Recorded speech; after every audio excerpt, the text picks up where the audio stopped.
What's up, everybody? Welcome into Stacking Dubs. I'm your host, Chris Chinn. Follow me on Twitter at Stacking Dubs. Warriors come out to play in Houston, 133 to 110.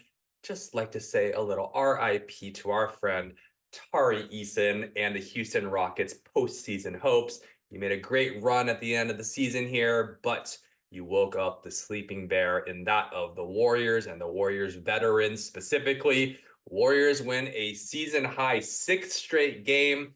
And we have a little addition if you're watching on video. If you're not, you could see we've added a coffee table to my room here. And well, what are these? We have little stacking blocks with little W's on them. It means we're stacking dubs. I got 6 wins stacked up here. We'll keep on adding to this until the stack topples over, which may or may not ever happen, but thought we'd add a little visual to our stack and dubs. Warriors, great in this one, especially the Splash Brothers, who each finished with 29 points. Just love to see it. You got Klay Thompson all game, just hitting big shots, talking trash, staring down the Rockets bench all game. You got Steph at the end of the game with water bottles on the end of his fingers, just trolling the Warriors come out to play from the movie. TJD, man, maybe the all-rookie team here, career high 20 points in this one, including making his first 8 shots from the floor. Aside from 21 turnovers, including 9 in the first quarter, it was an offensive masterpiece by the Warriors. They shot phenomenally, nearly 60% from the field, 48% from three.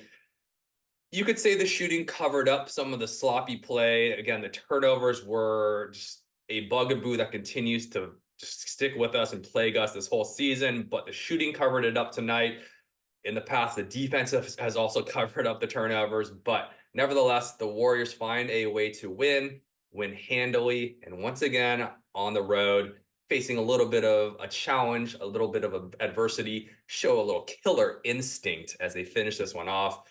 Warriors 5-0 in the chair kick era. Ever since Steph Curry kicked that chair at the end of the game in Orlando, the Warriors are 5-0. And I gotta say, I'm loving this pissed off, angry version of the Warriors, especially in Steph, playing like we have a chip on our shoulder. And really, we've seen it all year on the road, but more specifically, just that extra focus, a little more just kind of tense energy. The Warriors have channeled it and used it to their advantage to really focus in. The turnovers are a little unfocused in this one, but as far as the defensive efforts and just the energy and the force that we're playing with, I really think that playing with that chip and that extra edge has been the difference, especially during this 6-game winning streak. Steph, yeah, I haven't seen him really this angry since it reminds me of the 2022 finals, where you can just tell he's a determined man. He's got, for lack of a better term, that Mamba mentality to him. We all know the number one nickname I love for Steph, other than Chef Curry, is the baby-faced assassin. And he's grown up a little bit. Still has that baby face, but it's nice to see the assassin back in Steph. I personally think he plays his best when he's angry, has a little killer in him, and just wants to get after it and talk a little trash, little night action, pointing to the ring sometimes, whatever it is, whatever he needs for that extra motivation, even if it's just putting water bottles on your fingers to troll the other team. That's when Steph is at his best, when he's got that killer instinct. Draymond Green, we already know, he plays the best when he's motivated. We have to keep him within reason. It's a fine line, but when he's playing moderately angry, moderately with that chip, he plays great, and it really inspires and leads the rest of this team when he does not go over the edge. Klay Thompson, he could be hit or miss, right? When he's emotional, we've seen the best, like at last night, where he's hitting shots and he's using that energy. He's running his mouth and he's just really using that energy for the better. We've also seen him have little dips and kind of self-destructive behaviors, like when a couple years ago against Devin Booker and the Suns, he just had a rough game and he was trying to flash the 4 fingers.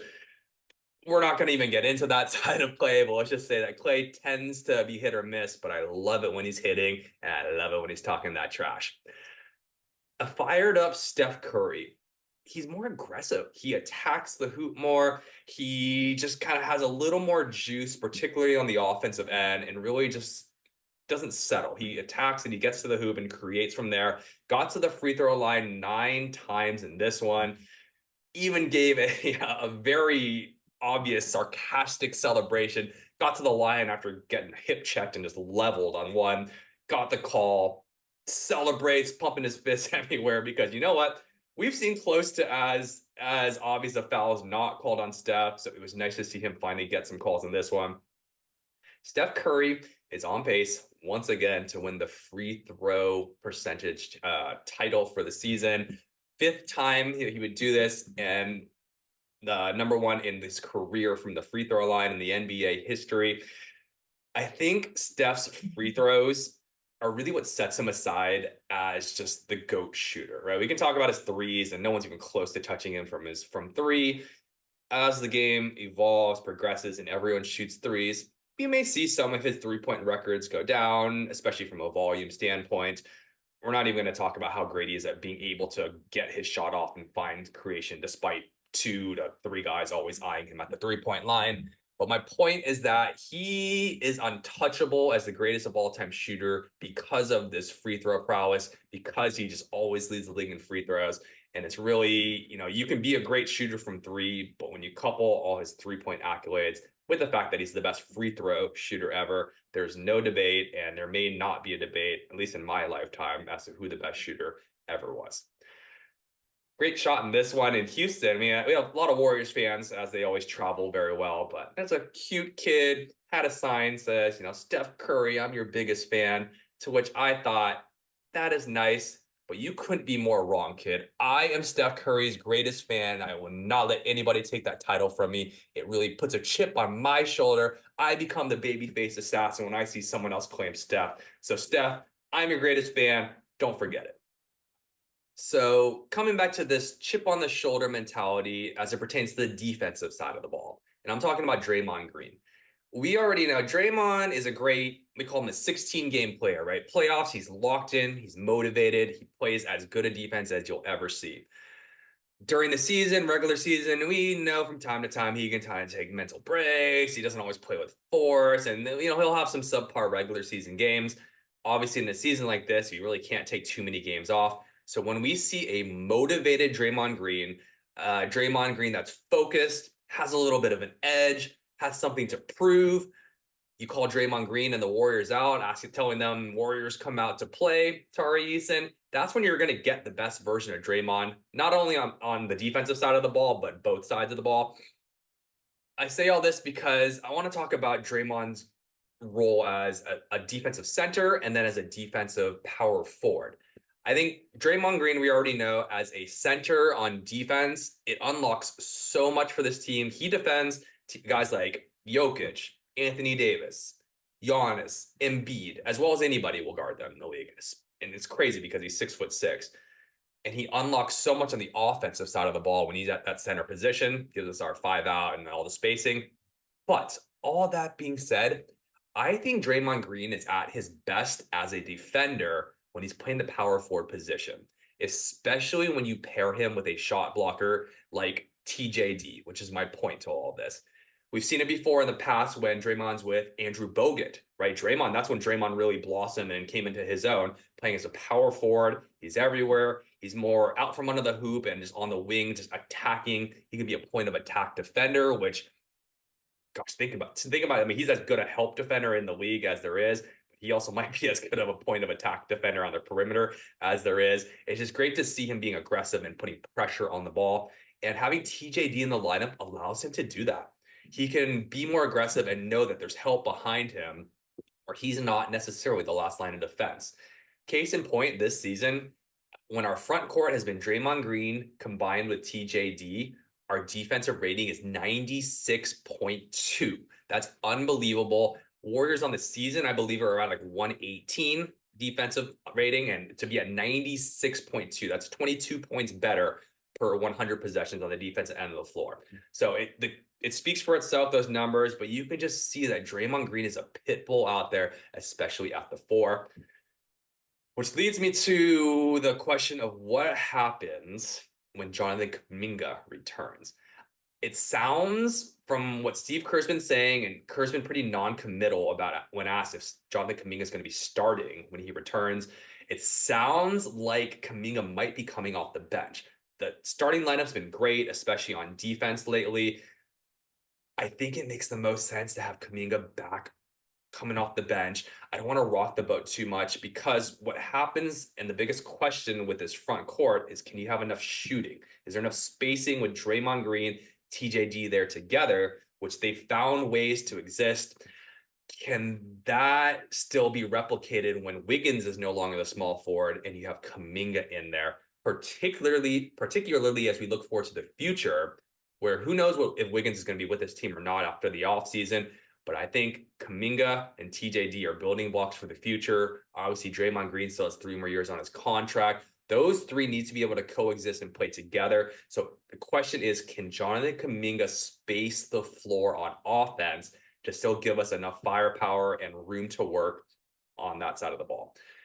Steph Curry, obviously, and Klay Thompson give you as much spacing as you need, but when Steph's on ball, if there's not spacing for him to attack the hoop, now he's just dancing and shooting threes, which is okay. But Steph Curry is at his best when he has lanes to work and the floor is spaced. So Jonathan Kuminga, that's what I'm going to be looking for when you return. We'll see if you just get inserted into that starting lineup, because Wiggins tweaked his ankle in this one, left in the mid-third quarter, didn't return, although maybe it was because the game wasn't that close. So we'll see if Wiggins plays tonight against the Mavericks. We'll also see if Kuminga returns tonight. But if it's plug and play, we're going to get a glimpse of what the Warriors and how teams guard the Warriors with those 3 players in the front court, Kuminga, Dre, and TJD. Starting lineup, well, from this season, we've seen every different iteration of lineups, and we've really come full circle because now Klay's back starting. We might see Kuminga and Podziemski back to the bench. It's really come full circle with the starting lineup, and you have all the many talking heads and voices on Twitter clamoring for this lineup, that lineup, Klay off the bench. There's so many different options that we've explored. So I just want to give credit to Steve Kerr for the juggling act of finding the right combinations. It seems like we're finally starting to find something that works, at least in the moment. I know it's very fluid. Things will change. Klay may go back to the bench where he prospered as well. But I love the option of Klay Thompson playing with TJD. I think any excuse to play those two together on the floor at the same time is a win. We're also, just like we said, Draymond Green and TJD together has been a win on the defensive side of the ball. So really, we're locking in that lineup of Steph, Klay, Dre, and TJD really working well together, those 4. And then you're inserting your small forward, whether it's Wiggins, it's Kuminga, sometimes it's Moses Moody, sometimes it's Podziemski. The question really is, who can space, who can be a connector and be a secondary ball handler and keep the ball moving. And then on the defensive end of the floor, who can be a point of attack defender. So that being said, sorry, I left Gary Payton II out on that. He does not provide the spacing, but defensively, that lineup is just very nasty when GP2 entered in there as well. But back to Klay and TJD, those two had a great connection, great pairing in this game, as they have been recently. They're becoming the best.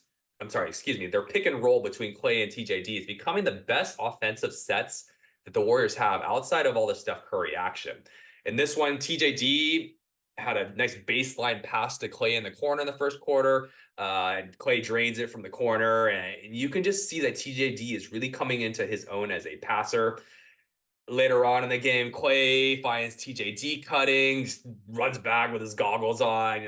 Klay's become a much better playmaker with TJD in the lineup. A couple plays later, another pick and roll. Klay throws it behind his head, finds TJD for another dunk. It's just amazing to see the chemistry that these two have. After the game, Klay's saying post-game, TJD should be an all-rookie team member.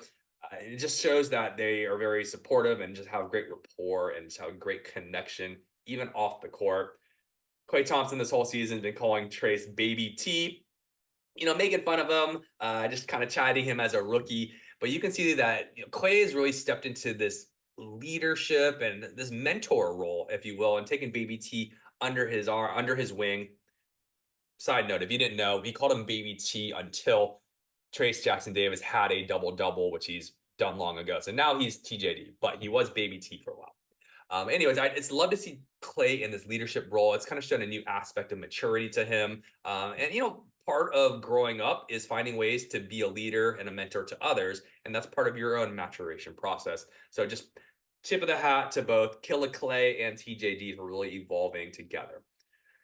Can that pick and roll between those two be a go-to in the clutch, right? When the Warriors need a bucket, when Steph's getting trapped, when it's the end of the game, Kuminga's not getting anything isolation-wise, can we go to this pick and roll action of place, we'll call them, and what evolutions are there to just kind of either Clay passing to TJD for a dunk, TJD passing back to Clay for a pick and pop. I think the evolution is TJD as a secondary playmaker, right? He rolls, defensive collapses. Can he be a good enough passer to find shooters, particularly Steph Curry coming off the screens, to be the next evolution of this offense in the clutch and winning time? Trace in this one, 4 assists tonight. He's been averaging 2 assists the last 10 games. So you see the court vision. I think he's very underrated as a passer, particularly out of that pick and roll. And if he can be that type of player this year and going forward, that really does unlock a lot for this lineup, especially when there's spacing issues with 2 bigs on the court.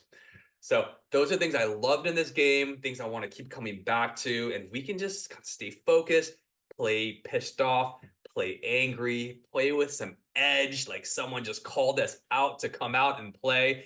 That is the Warriors team that can make a little bit of noise in the postseason. Well, in this one, looking at the standings, Warriors are basically locked into at least the 10 seed now. We have 6 games left.